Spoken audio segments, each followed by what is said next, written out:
اللہ الرحمن الرحیم۔ سیرت النبی صلی اللہ تعالی علیہ وسلم کے متعلق اہم معلومات کا سلسلہ۔ ہمارے نبی صلی اللہ علیہ وسلم نے غار حرا کی خلوت نشینی نبوت سے 3 سال قبل اختیار کی تھی۔ 40 سال کی عمر میں ہمارے نبی صلی اللہ علیہ وسلم کو نبوت عطا کی گئی۔ نزول قرآن کا سلسلہ شروع ہونے سے 6 ماہ قبل ہمارے نبی صلی اللہ علیہ وسلم پر اچھے اور سچے خواب کے ذریعے وحی نازل ہوتی تھی۔ ہمارے نبی صلی اللہ علیہ وسلم نبوت سے قبل جو خواب دیکھتے تھے وہ حقیقت میں ویسا ہی واقع ہوتا تھا۔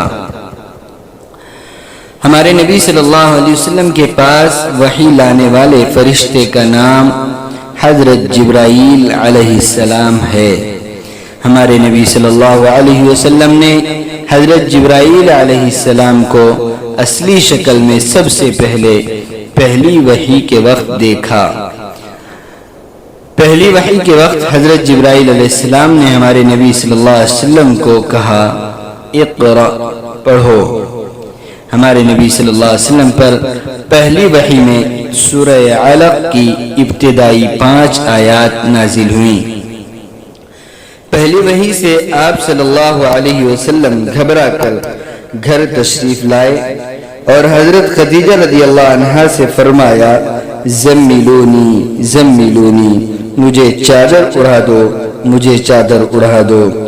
حضرت خدیجہ رضی اللہ عنہا آپ صلی اللہ علیہ وسلم کو تسلی کے کلمات کہے اور فرمایا اللہ کی قسم، اللہ آپ کو ہرگز ضائع نہیں کرے گا۔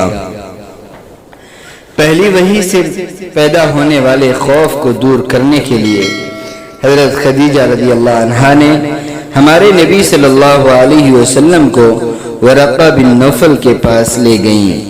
ورقہ بن نوفل حضرت خدیجہ رضی اللہ عنہا کے چچا زاد بھائی اور توریت و انجیل کے عالم تھے۔ ورقہ بن نوفل نے وحی کے متعلق باتیں سن کر کہا کہ یہ وہ فرشتہ ہے جو حضرت موسیٰ علیہ السلام کے پاس آیا کرتا تھا۔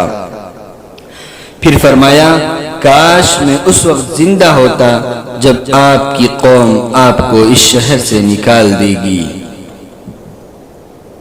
پہلی وحی کے بعد کچھ مدت وحی کا سلسلہ بند رہا جس کو فترت وحی کا زمانہ کہتے ہیں۔